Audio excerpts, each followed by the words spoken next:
పెళ్ళంటే తప్పెట్లు, తాళాలు, 3 ముళ్ళు, 7 అడుగులు అంతేనా?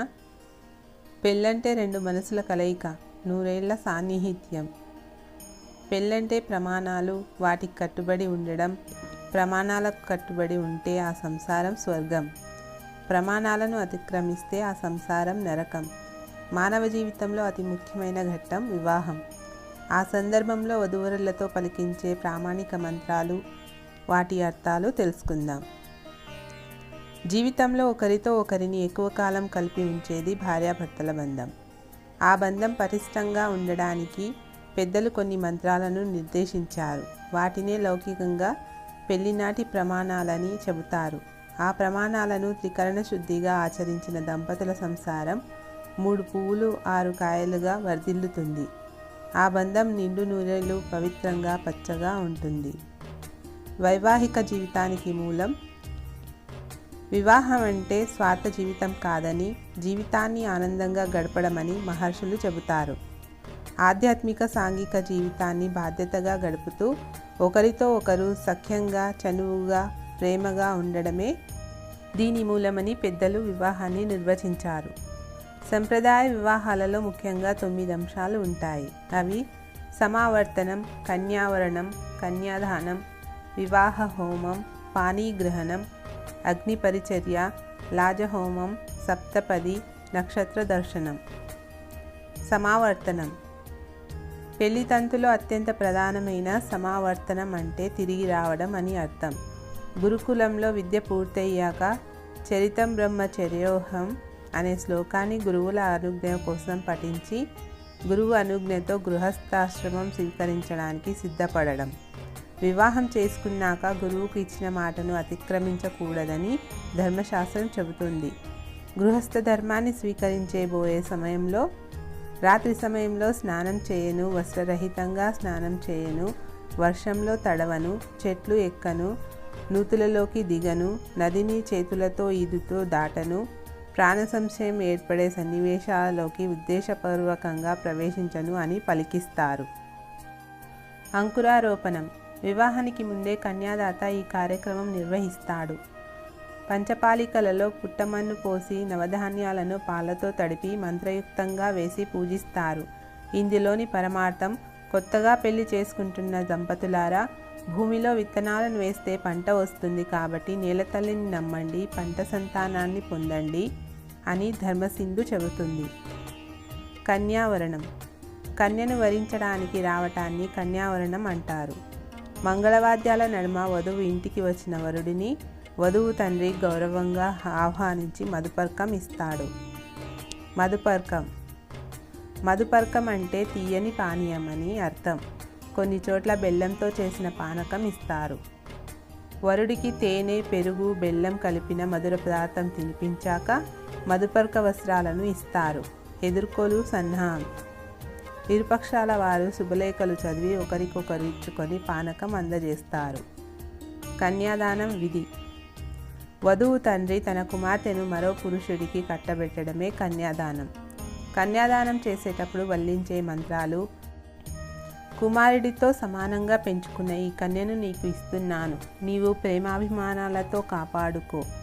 శ్రీ లక్ష్మీనారాయణ స్వరూపుడవైన వరునికి ఇదిగో నీళ్లు అంటూ వరుడి పాదాలు కడుగుతారు. పితృదేవతలు తరించడానికి ఈ కన్యను నీకు దానం చేస్తున్నాను. సమస్త దేవతలు, పంచభూతాలు నేను చేస్తున్న ఈ దానానికి సాక్షులుగా ఉందురుగాక. అందంగా అలంకరించిన సాధుశీలవతి అయిన ఈ కన్యను ధర్మకామార్థ సిద్ధి కోసం ప్రయత్నం చేస్తున్న ఈ సాధుశీలుడైన బుద్ధిమంతునికి దానంగా ఇస్తున్నాను. ధర్మబద్ధంగా సంతానం పొందడానికి, ధర్మకార్యాలు నిర్వహించడానికి ఈ కన్యను ఇస్తున్నాను. వధువు తండ్రి పృణుద్వం వరించవలసినది అంటాడు. అప్పుడు వరుడు పృణేమహే వరిస్తున్నాను అంటాడు. ఆ తర్వాత వధువు తండ్రి వరునితో ధర్మంలోనూ, అర్థంలోనూ, కామంలోనూ లక్ష్మీ స్వరూపిణి అయిన ఈ కన్యను అతిక్రమించని వాడవై ఉండు అని పలికిన వధువు తండ్రితో నాతి చరామి, అతిక్రమించను అని వరుడు 3 సార్లు వాగ్దానం చేస్తాడు. ఇది వేదోక్త మంత్రార్థం. ఆ మాటకు అంత మహత్తు ఉంది. అలా అన్న తర్వాతే వరుడి పాదాలను కడిగి కన్యాదానం చేస్తారు. యోక్ప్రాధారణం. యోక్త్రం అంటే దర్భలతో అల్లిన తాడు. వివాహ సమయంలో వరుడు దీనిని వధువు నడుము చుట్టూ కట్టి ముడివేస్తాడు. ఈ సమయంలో వరుడు ఉత్తమమైన మనస్సును, యోగ్యమైన సంతానాన్ని, అధికమైన సౌభాగ్యాన్ని, సుందరమైన తనువును ధరించి అగ్ని కార్యాలలో నాకు సహచరినివై ఉండు. ఈ జీవిత యజ్ఞమనే మంగళ కార్యాచరణం నిమిత్తమై వధువు నడుముకు దర్భతో అలిన తాటిని కడుతున్నాను అనేది మంత్రార్థం. జీలకర్ర బెల్లం. వధువరులు జీలకర్ర బెల్లం కలిపిన మెత్తని ముద్దను శిరస్సు భాగంలో బ్రహ్మరంధ్రం పైన ఉంచుతారు. ఒకరి పట్ల ఒకరికి అనురాగం కలగడానికి, భిన్న రుచులైన ఇద్దరు ఏకం కావడానికి, పరస్పర జీవశక్తుల ఆకర్షణకు తోడ్పడేలా మనసు సంకల్పించడం దీని అంతరార్థం. ఈ సమయంలో వరుణుడు సోదరులను వృద్ధిపరచుగాక, బృహస్పతి ఈమెను భర్త వృద్ధి కలదిగా చేయుగాక, సూర్యుడు ఈమెను పుత్ర సంతానం కలదానిగా చేయుగాక అని అర్థం. ఇదే అసలైన సుముహూర్తం. మంగళసూత్ర ధారణ. తాళి, తాటి ఆకులను గుండ్రంగా చుట్టి పసుపు రాసి పసుపు తాడు కడతారు. దానిని తాళిబొట్టు అంటారు. తాళవృక్షం నుంచి వచ్చింది.